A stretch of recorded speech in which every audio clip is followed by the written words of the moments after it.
Mənim abimin ayaqları məhz Fohov cihazının sayəsində ayağa qalxdı. 2 dənə bastonla gezirdi. Mənim abim də avtomobil qəzasına keçirmişdi.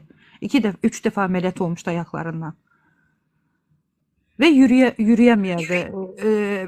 Həyatının 2 ilini təkərlikli sandalyada geçirdi. 2 ili də baston, 2 dənə böyük, özündən də böyük dəmir bastonları vardı. Onunla yürüyürdü. Ondan sonra gördüm ki bir gece Allah'a yalvar ki ay Allah ne olar bir dənə möcüzə olsun. Ben sonuncu uşağın toyunda heç olmasa qol açıb oynayayım da. Dedim möcüzə var da sən yaxınlaşdırmırsan.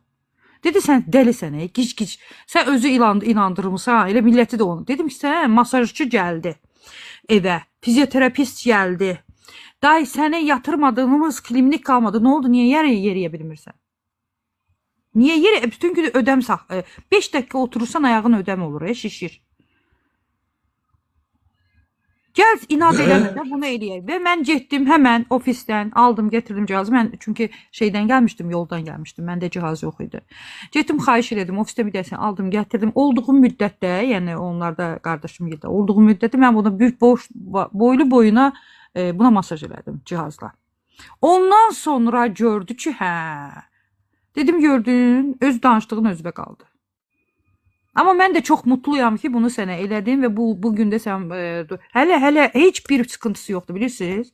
O yürüyən, bu yürüyən. Oğlun toyunda da qol açdı, oynadı. İndi də maşallah yaxşıdır, zəiflədi, çox kiloluydu, zəiflədi. Ara sıra uşaqların birinə cihaz aldırmışam, onlarla elətdirəm. Yenə inatçıdır, amma eləyir də indi. Çünki bir dəfə gözü gördü ki, belədir, elə danışmaqla deyil də. Qaraciyeri məsələn uşaq vaxtı şey geçirmişdi, bruselyoz geçirmişdi. Qaraciyər hep şeydi, sıkıntıdaydı. O düzəldi, çox yağlanması oluyordu qaraciyərdən. O düzəldi, o öz reysə girdi. Yəni bunlar necə görmələri lazım idi. Amma mən onlara dedim, yəni dedim ki, heç kimsə hiçbir şeydə hiçbir şeyi kimseyi məcbur eləmir. Amma kimsenin də inancıyla oynamaq olmaz. Çünkü inanç varsa her şey var. Birinci növbədə bu işi yapan kişi özü gəldiyi yerə inanmalıdır.